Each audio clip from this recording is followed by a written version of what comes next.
Hayyee kabajamuuf jaallatamoo maatii chaanaalii Laayifaak kaabaaf kibba bahaaf lixa biyyattii irraa kallattii garaagaraa irra kan jirtan akkam jirtu. Guyyaa har'aa yaada keessan irratti hundaa'uudhaan viidiyoo haaraa isiniif qabadhee dhufeetiin jira.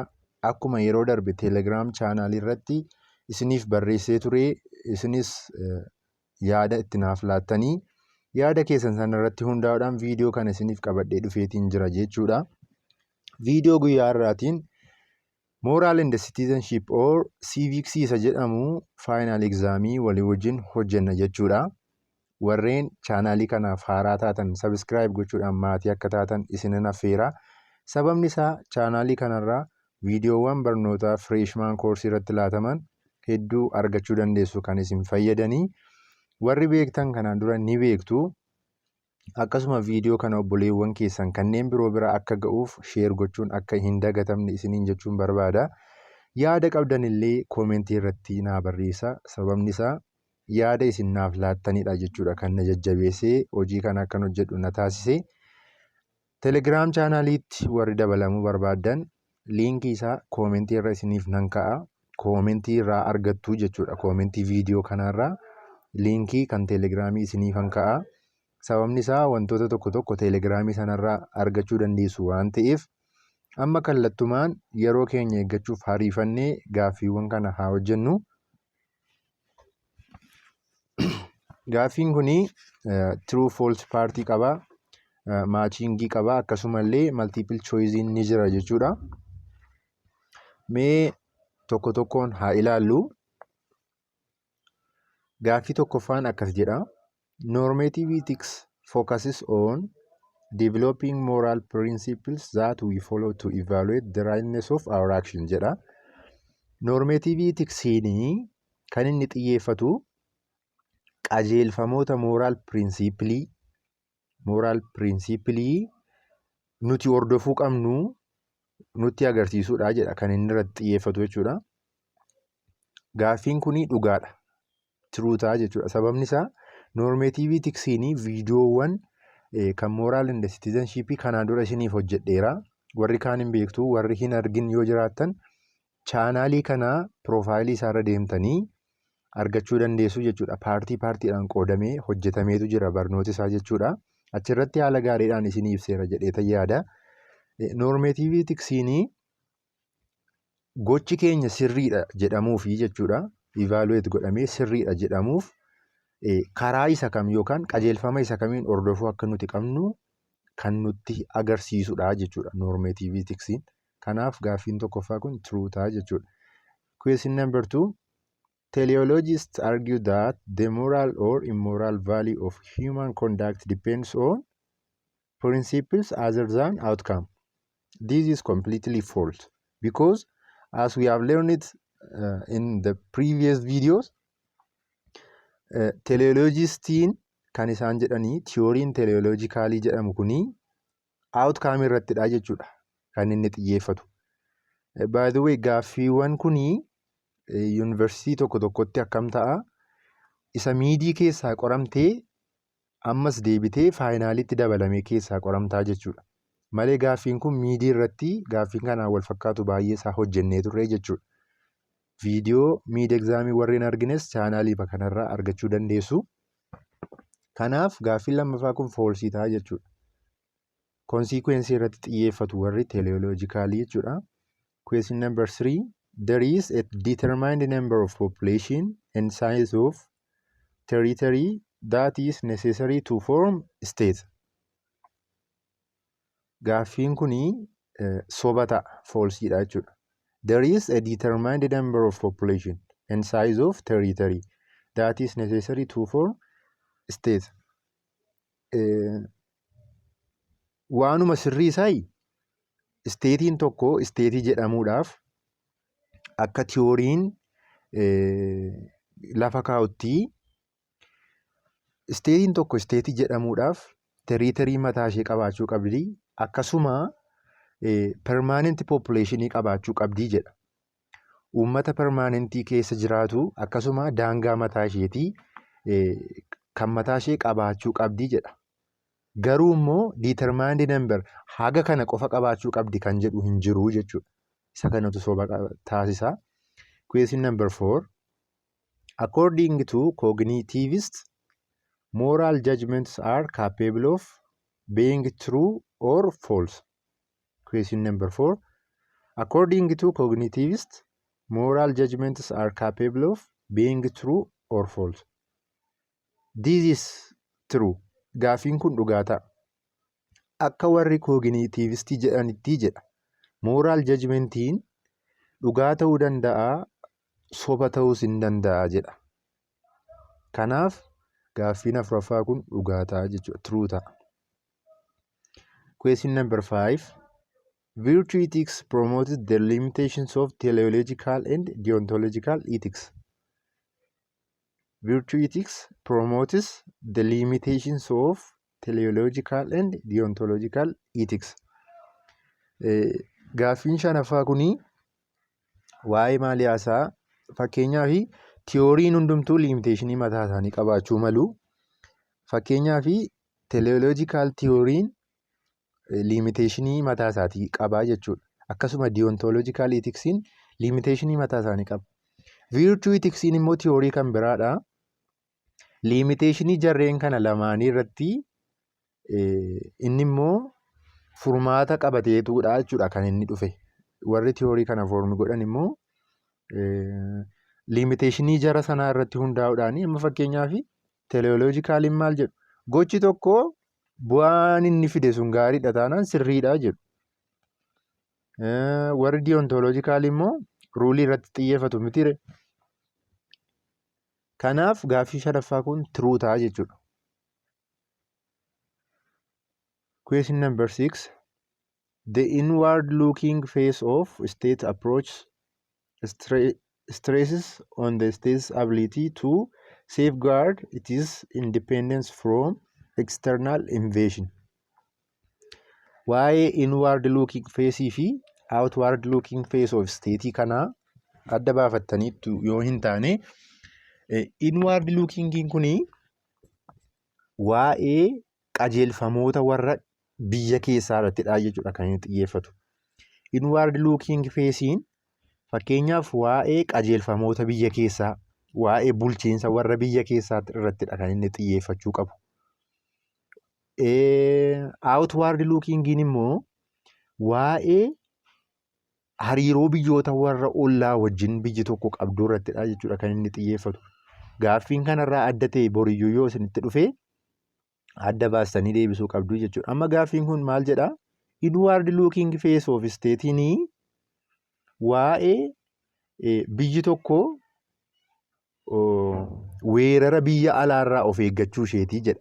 Kun waa'ee biyya keessaa mitila kan inni haasaa jiru. Garuu immoo inward looking phase fudhatee jechuudha. Kanaaf gaaffiin jaaffaa kun soba ta'a jechuudha.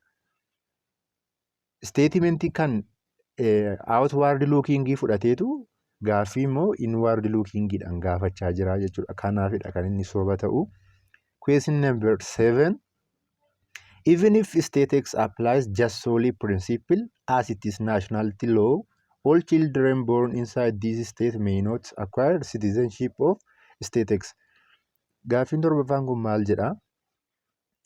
Waa'ee just solely principle hin yaadatu jedhee yaada. Isin hin yaadachiisa yoo yaadattan ta'isi. Just solely jechuun bakka dhalootaatiin lammummaa argachuudha. Waa'ee just sanguinisii fi just soliitti qoodamu. Inni just soliin kun bakka dhalootaatiin lammummaa nuti argannudha jechuudha. Biyyi tokko bakka dhalootaatiin lammummaa kan laattu yoo ta'eyyuu jedha. Yoo ta'eyyuu daa'imman biyyattii keessatti dhalatan hundumtuu lammummaa biyyattii argachuu dhiisuu danda'u jedha gaaffii torbaffaan. Kun dhugaadha. Sababni isaa fakkeenyaaf amma Itoophiyaa keessatti namni Itoophiyaa keessatti sababa dhalateef lammummaa Itoophiyaa argachuu hin danda'a yoo jedhame, fakkeenyaaf amma dippiloomaatonni biyya garaagaraa as keessa jiraatan ijoolleen isaanii argachuu dhiisuu danda'u. Akkasumallee waraanni tokko biyya Itoophiyaa loluudhaaf, biyyuma Itoophiyaa kana loluudhaaf yoo dhufe asitti immoo ijoollee godhatan akka carraa sababa Itoophiyaa keessatti dhalataniif mucaan isaanii suni argachuu dhiisuu dandeessi jechuudha. Kanaaf dhugaa ta'a lakkoofsi 7ffaan kun. Question number 8. For us theory of ethics, a good action is the one that merely respects the rights of people. 8ffaan maal jedha? Theory right theory kan jedhamutu jira. Right theory'n kuni akka jedhutti jedha. Gochi gaariin tokko mirga uummataa kan kabajudha jedha. Namni tokko mirga uummataa kabajeera taanaan yookaan seerri tokko mirga uummataa kan kabajudha taanaan sirriidha jedha. Dhugaadha jechuudha akka tiyoorii sanaatti. Tiyoorii sana irra deebisanii yoo ilaaltan gadi fageenyaan hubachuu dandeessu. Akkan baay'ee ariifachaa jiru beeka. Sababni isaa gaaffiiwwan kun warroota miidii keessatti fa'aa hojjennedha baay'een isaanii. Kanaafidha jechuudha kan inni irra fiigaa jiru.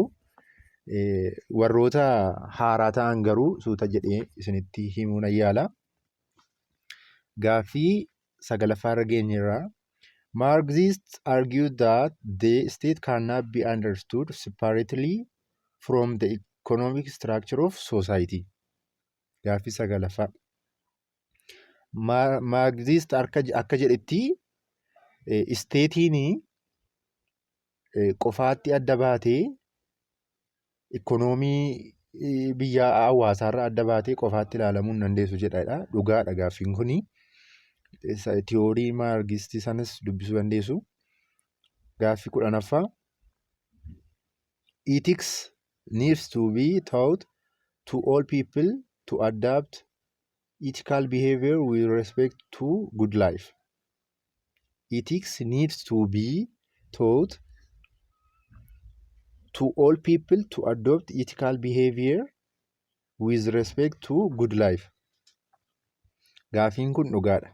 Sababni isaa itiksiinii jedha. Itiksiinii akka inni itti yaadamuu qabu hawaasni hundumtuu amala itikaal naamusa qabu. Amala naamusa qabu qabaachuu akka inni qabuttidha jechuudha kan inni yaadamuu qabu. Kanaaf kun boonesiidha yuuti. Dhugaa ta'a jechuudha. Mee maachingii kanatti haa dabarru.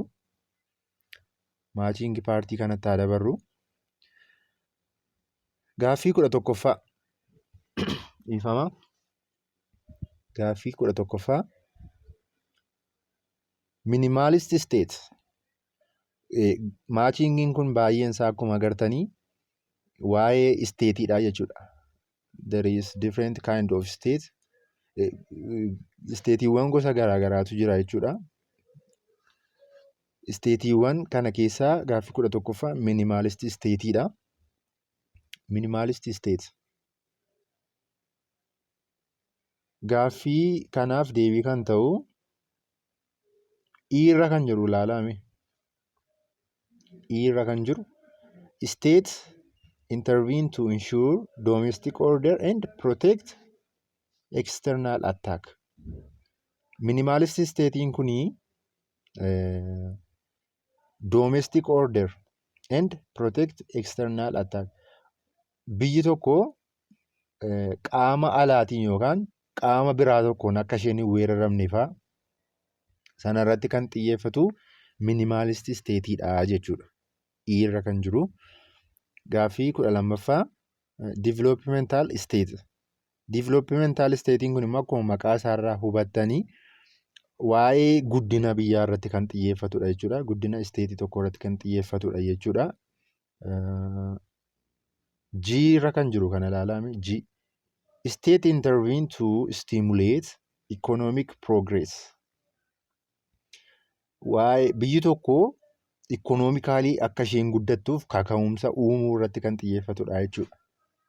Gaaffiiwwan kun by the way bifa garaagaraatiin illee gaafatamu yoo ta'e malee tasuma hin hafu jedhamanii yaadamanii kanaaf xiyyeeffannoodhaan yoo qabattan natti tola. Gaaffii 13ffaa social democrat state. Social democrat statein kun immoo ensure social justice and equality wantoota akkana kanarratti kan xiyyeeffatanidha. Eessa jira? Irra kan jiru kana ilaalame. jalqabarra jechuudha. Irra kan jiru state intervene to ensure justice and equality. Waa'ee haqummaa uummataa akkasuma walqixxummaa uummataa irratti kan hojjetudha jechuudha. Maaltu social democrat statein. Question number 14 collectivized states. Collectivized state B. State intervene to control entirely the economic life. Waa'ee economic life fi society yookaan state tokko waliigalatti kan to'atudha jechuudha. Waa'ee collectivized statein kun immoo xiyyeeffannoon isaanii gara sanarra. Question number 15 state sovereignty. Inni kun immoo waa'ee sovereigntiin kun sabboonummaa biyyaadha. Sabboonummaa biyya tokkoo isa kamtu ibsa yoo jenne H irra kan jiru kana ilaala.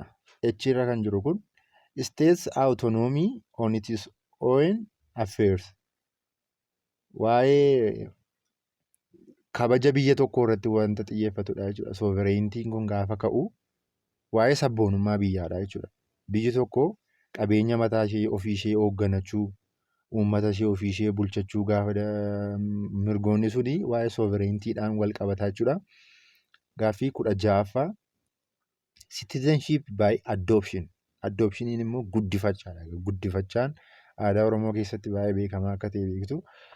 Bakka garaagaraatti inaasaa magaa gadi fageenyaan hammam akka isin hin beektan hin beeku. Waa'een adoptionii kun immoo eessarra jira?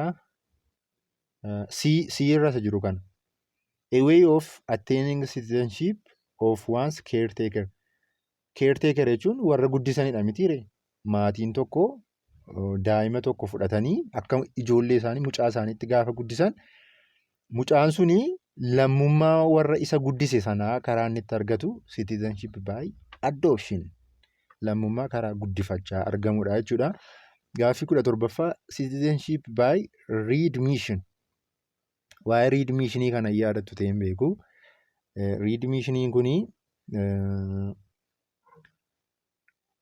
fakkeenyaaf namni tokko karaa garaagaraatiin lammummaa isaa dhabuu danda'a jettanii barattaniitu yaadattu yoo ta'e jechuun wantoonni lammummaa ofii nama dhabsiisan jiru mitiire. Lammummaa dhabe sana namni gaafa deebi'ee argatu readmissionii jedhama jechuudha. Fakkeenyaaf namni lammii Itoophiyaa ture tokko lammummaa isaa sababa garaagaraatiin yookiin keezii ta'e tokkoon dhabeera yoo ta'e gaafa lammummaa isaa sana deebi'ee argatu citizenship by readmissionidha jechuudha. D irra jira deebiinsa. Mode of getting a lost citizenship back. Lammummaa kanaan dura dhabne deebinee gaafa argannudha jechuudha. I hope isinii galaa jira jedhee mana abdadhagaa. Maachingiin kana fakkaata. Choizii itti dabarrame filannoo itti haa dabarru. Question number 18. An approach of state which defines state based on its purpose or role is blank ilaal. Approachiin jedha isteetii tokko ga'ee inni hawaasa keessatti taphatuun yookaan faankishinii isaa irratti hundaa'uudhaan kan ibsu maalidha jedha. It is functionalist approach. Faankishinii irratti hundaa'e jechuudha. Faankishiniif rooliin hiikkaan isaanii walitti dhiyaata. Kanaaf Cdha jechuudha 18ffaan. 19 as a theory of state pluralism holds the following idea except jedha.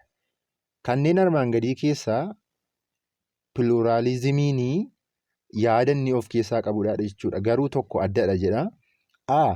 A. State is impartial institution. B. Power is evenly and widely dispersed.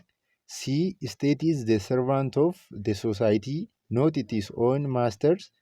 D. State does not have separate interest from society. Gaaffii 19ffaa kana sila hojjenne irra yaadatti yoo ta'e naannee dhufee jechuudha. Choizii keessatti fakkeenyaaf maal jedhaa? Pluralizimiin kun maal jedha jenne jira. isteetiin soosaayitii irraa sippaareetii ta'ee ilaalamuu hin danda'u jedhaa inni hojjennee turre gaaffii kana sila. Diin immoo maal jedha? State does not have separate interest from society. State does not have separate interest from society.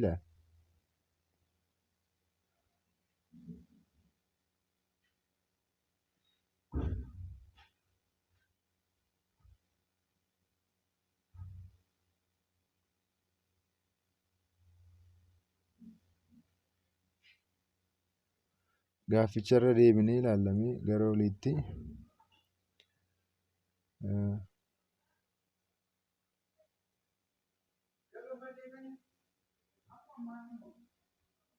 gaaffii 9ffaa maarksistiidha jechuudha. I'm really sorry. Gaaffii 9ffaa kana ilaalaa. State cannot be understood separately from the economic structure of society jedha 9ffaan. Sana maal jennee dabarre? Tiruudhaa jennee dabarre. Marxist tiyooriinii jechuudha. Kanaaf gaaffii 19ffaan kun immoo state does not have separate interest from society jedha. Kanaafi diitaa jechuudha gaaffiin kun. Sababni isaa gaaffiin kun diin kun kan eenyuti? Kan maarksistiidha jechuudha. Tiyoorichi malee kanii pluralizimii miti jechuudha. Kanaaf diitaa jechuudha gaaffichi. Question number 20. One is not a criterion to acquire Ethiopian citizenship through application. Based on 2003 National Proclamation jedha. Proclamation. Kiraayiteriyaa kan hin taane. Lammummaa Itoophiyaa argachuudhaaf kiraayiteriyaa kan hin taane. Kamidhaa jedha gaaffii 20ffaan. Gaaffii 20ffaan kiraayiteriyaa lammummaa Itoophiyaa argachuudhaaf kiraayiteriyaa kan hin taane karaa appilaayi gochuudhaan appilikeeshiniidhaan kan hin taane jedha. Akka 2003 National Proclamationitti. A. Maturity age. B. 4 years residence. C. Speak and write Amharic language. D. Self-reliance. E. Being stateless. Gaaffiin kunii sii ta'a jechuudha.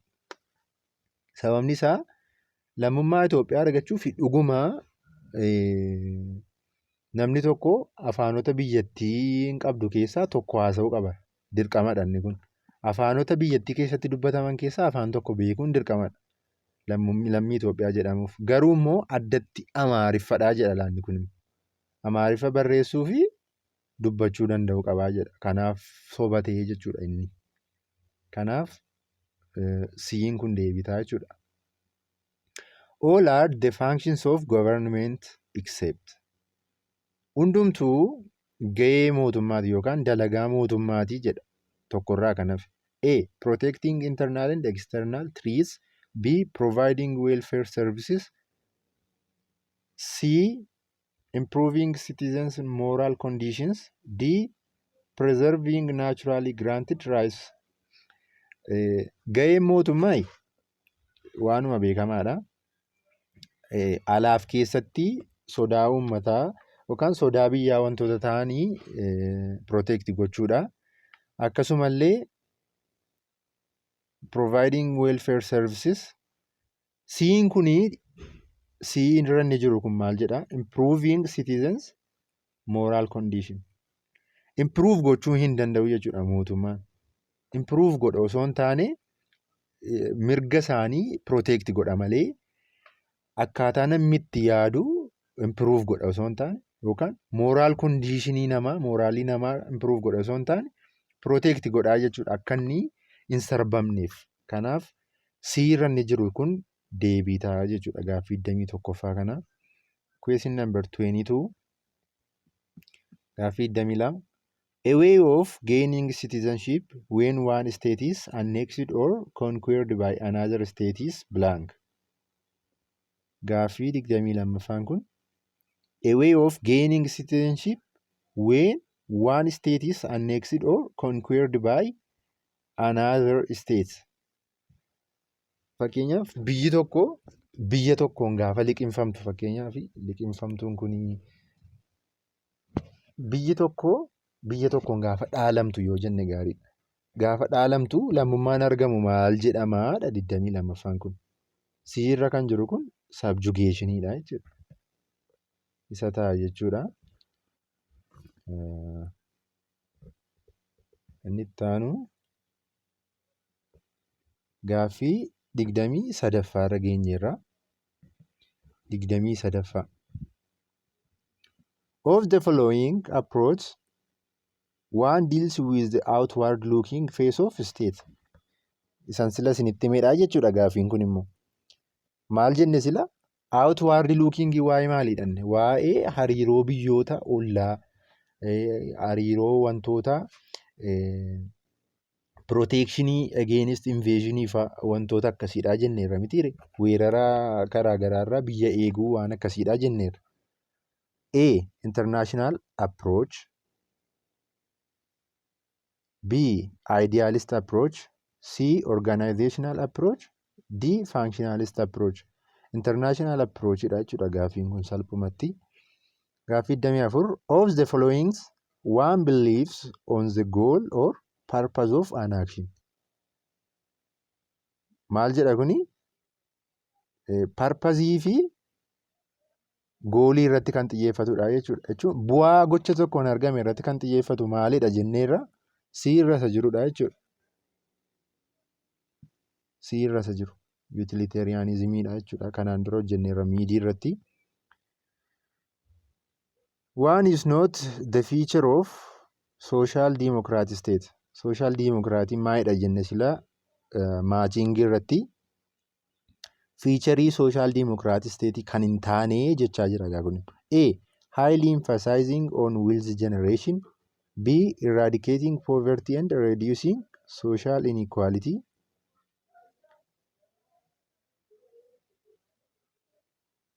C. Rectifying the imbalance of market economy. D. Promoting citizens' social well-being. Gaaffiin kuni gaaffii 25ffaan kuni irra isa jirudha jechuudha. Not feature kan hin taane jedha. Amala social democratic kan hin taane highly emphasizing on wealth generation jedha waan ta'eef. Inni hin ta'u jechuudha. Yooma ta'e iyyuu kan inni irratti xiyyeeffatu primary gooliin isaa maalidha? Haqummaa uummataa fi walqixxummaa uummataa kabachiisuudha jenne miti reesila. 26ffaa. One among others is a determining factor of grant citizenship through just sanguinis principle. Just sanguinisiin kun immoo maal? Karaa dhiigaatiin, karaa hidda dhalootaatiin lammummaa nuti argannudha mitiire. A. Territorial administration. B. Origin of parents. C. Child's birthplace. D. Exterritoriality principle. 26ffaan kun maal ta'a? Origin of parentidha jechuudha. Jechuun karaa hidda dhiigaatiin sababa dhiiga keetiitiin kan itti argattudha lammummaa waan ta'eef. 27. Identify the true match of a state theory and its view. Tiyoorii fi yaada isaanii isa sirrii ta'e walitti filadhu jedha. Kamtu sirriitti walitti firoomee jiraadha gaafichi. A. Pluralist state.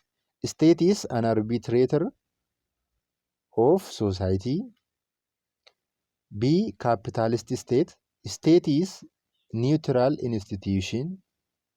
C. Patriarchal state. State is only self-serving. D. Leviathan state.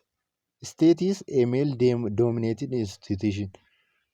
Inni sirriitti walitti firoomee jiru gaaffii 27ffaa kanarraa pluralist state isa jedhudha jechuudha. State is an arbitrator in society. State'n hawaasa kompitishinii irra jiru keessatti niwutiraalii ta'ee gidduu galee kan tajaajiludha jedhu warri piluuraalistii kun jechuudha. Kanaaf kana ta'a jechuudha. 28ffaa suppose jedha. A 19 years old stateless girl has legally married to Ethiopian man on January 2011 Ethiopian calendar. They are still living in Ethiopia ever since they have got married. If this alien has requested citizenship of her husband yesterday and is ready to take oath of allegiance upon acquiring the citizenship, she may be denied of the Ethiopian citizenship due to A. Loss of the marriage, B. Age, C. Previous nationality, D. Residence. Gaaffiin kun maal jedha? Jalqaba gaaffii hubachuun barbaachisaadha jedhee yaada. Intalli tokko lammummaa biyya kamiiyyuu hin qabdu, isteetilesiidha jechuudha. Namicha biyya Itoophiyaa tokkotti heerumte. Yoom? Jaanuwaarii Itoophiyaan kalandarii 2011.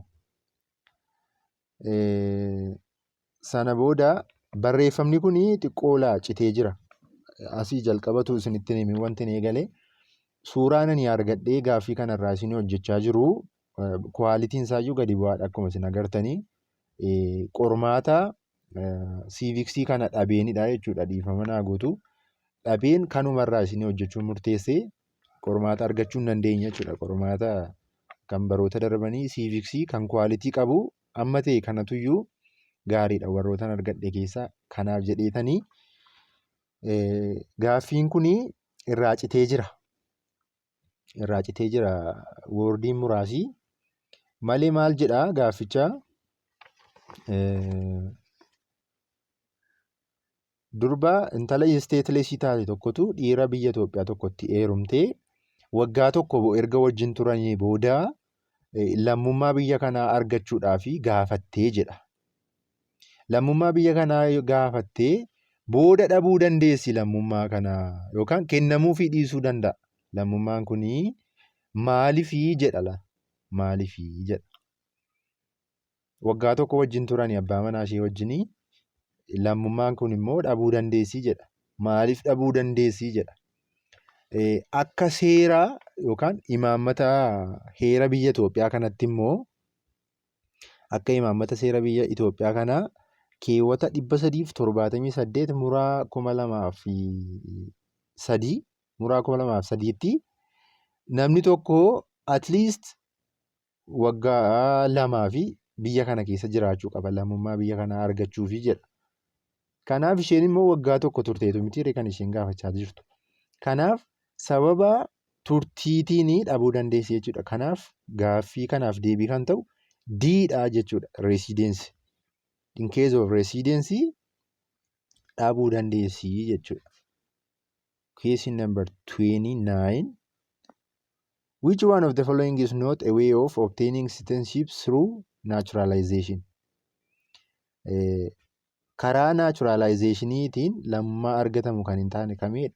Waa'ee naturalization'ii hin beektan yoo ta'e isin yaadachiiseen darba. Naturalization'iin karaa seeraatiin, karaa gaa'ilaa, karaa garaagaraatiin lammummaa nuti argannudha mitiire. Isa kan hin taane kamidha jedha. Bileed laayiniidha jechuudha irra jiru kan. Kanarraa kan hafe meereejiin hin ta'a, appilikeeshiniin hin ta'a, addoopshiniin hin ta'a. Hundisaayyuu warroota nuti karaa seeraa argannudha mitiire. Kanaaf bileed laayinii isa jedhudha jechuudha kan hin taane irra jiru. Question number 30. For Stuart Mill, one is the category of elementary pleasure. Akkuma miidii irratti hojjenne gaaffiin kun miidii irratti hojjenne irra kan isa fakkaatu. John Stuart Mill elementary pleasure and higher pleasure jedhee qoodaa jennee turre. Isaan keessaa kamtu elementaryitti qoodamaa jechuun gammachuu warra kennan warra gadi aanaa jechuudha warra xixiqqaa yookaan gadi aanaa warra ta'an. A. Social enjoyment. B. Immediate gratification. C. Creativity. D. All. B ta'a jechuudha gaaffiin kun. Immediate gratification jechuun wantoota hatattamaan nama gammachiisan yookaan pleasurii yeroo muraasaa warroonni kennan kuni lower yookaan elementary pleasure'itti qoodamu jechuudha. Akka Stuart Mill jedhetti. 31. Which one of the following statement is false about totalitarian state? Waa'ee totalitarian state kamtu soba? A. It focuses on equitable or just distribution of wealth. B. It is the most extreme and extensive form of interventionism. C. The state brings education, culture, religion, and family life under direct state control. D.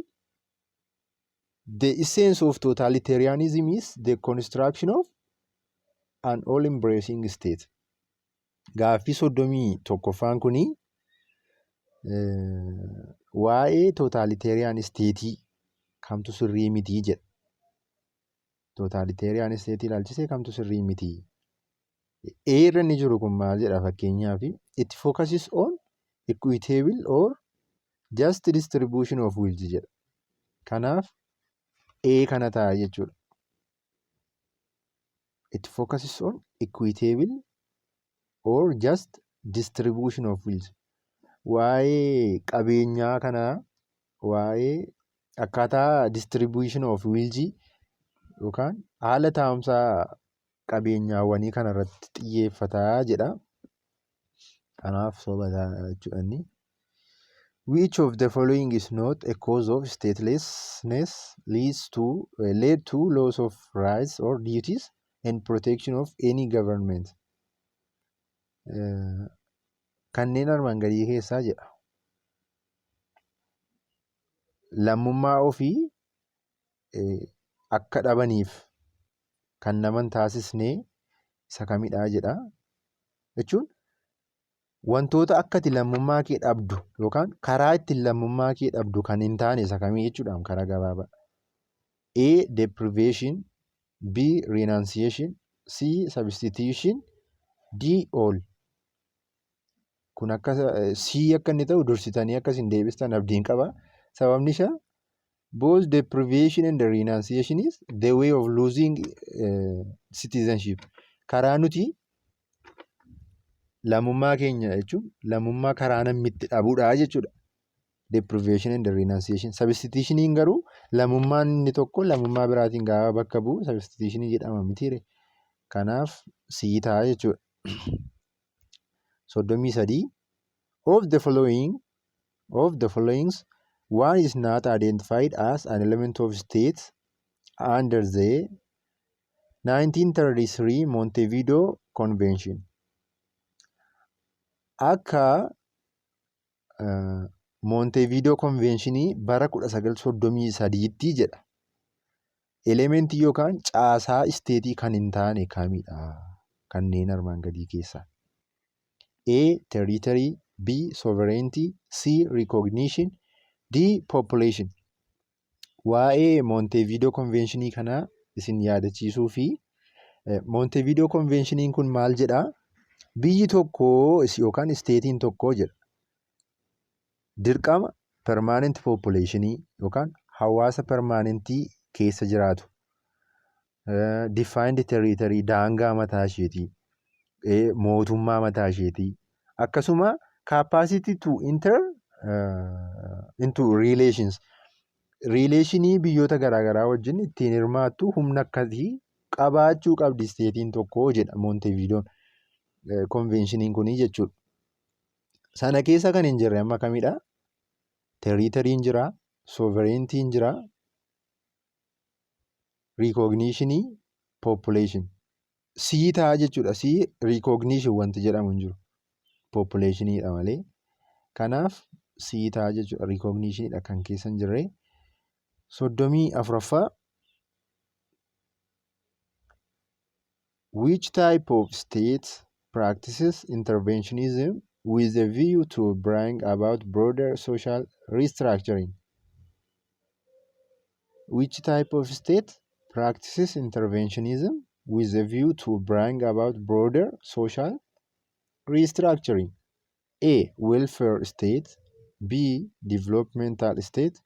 C. Minimal state jedha. diin kun hin mul'atu. Gaaffiin kunii maal jedhaa hiikkaansaa? Waa'ee gosoota isteetii keessaa jechuun type of isteetii keessaa